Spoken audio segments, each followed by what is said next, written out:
to tell the truth, right? And Smith is like, God, yeah, this one. He's like, you know what? I've studied the people. You're not a species, you're a virus.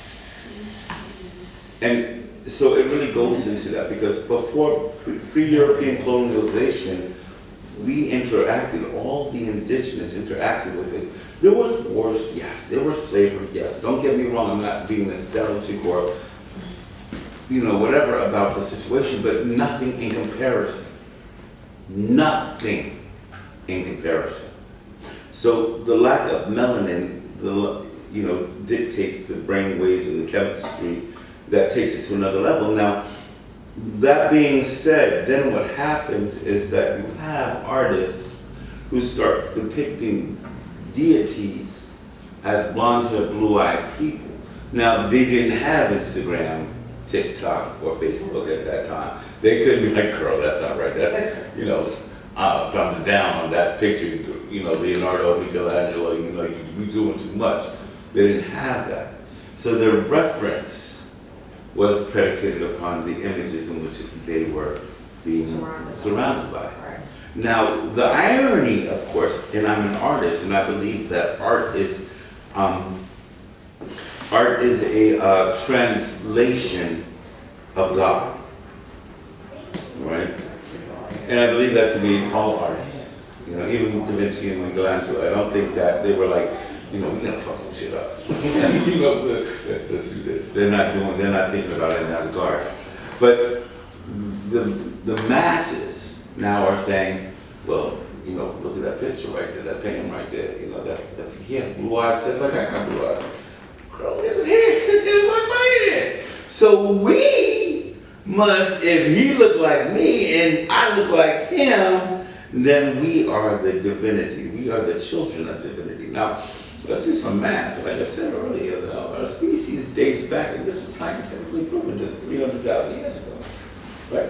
The mutations in Europe, 6,000 to 8,000 years ago, depending upon who you read. Now you got this book, it's a holy book, the Bible.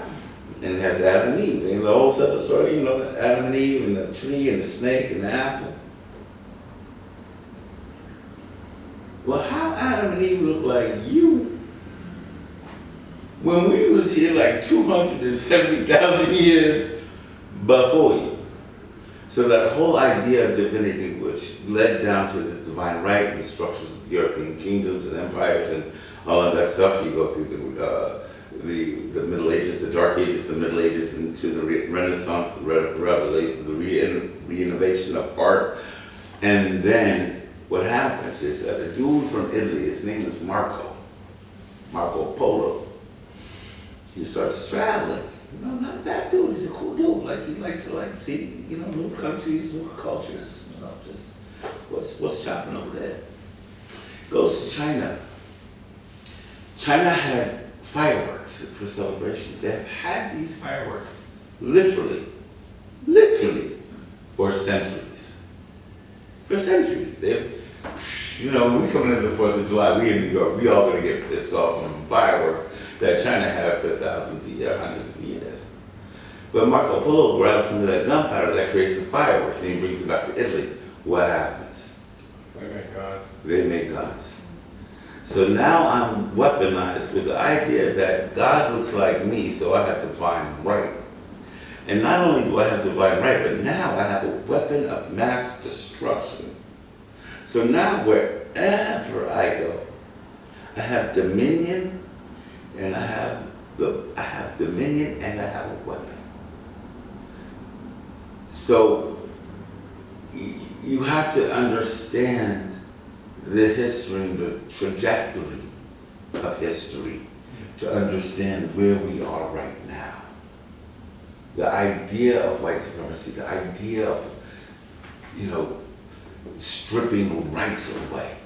For me, a person with a penis to say, well, girl, if you get knocked up, you're gonna have to keep that kid, even if your life is in danger. To say that, you look across the country, there's over 400 bills making it harder for people like us, who look like us, to vote. Why? What happened in the last, say, 16 years. What happened? Black people, young folks, and everybody else that was up there started voting, and they realized that we was gonna take states, cities, countries, if we could, in a heartbeat. Yes, but and specifically, why is Trump? Like they had a lot of options to go from, but why Trump? We got a black president. There you go. That's what I mean. We took the There country. you go. We took the country. There you go. We said we found out and we fucked around, and the first, youngest, flyest hip hop president is in the White House acting like it's his fucking living room. And that's where we are right now, guys. Like, and that's what this piece is, to find the Leonardo da Vinci image of the Last Supper. Blackface to represent like the historic demonization or defining of our ancestors. Like literally they're erasing our history right now. They're literally erasing our history right now while bitching about, why y'all gotta take my Confederate statue down. So all of that blackface, the Confederate flag, the Trump, intertwined with the Trump flag, the misogyny of the woman on the strip pole, the black woman on the strip pole. There's crack pipe, there's a dildo, there's a bunch of them. The watermelon.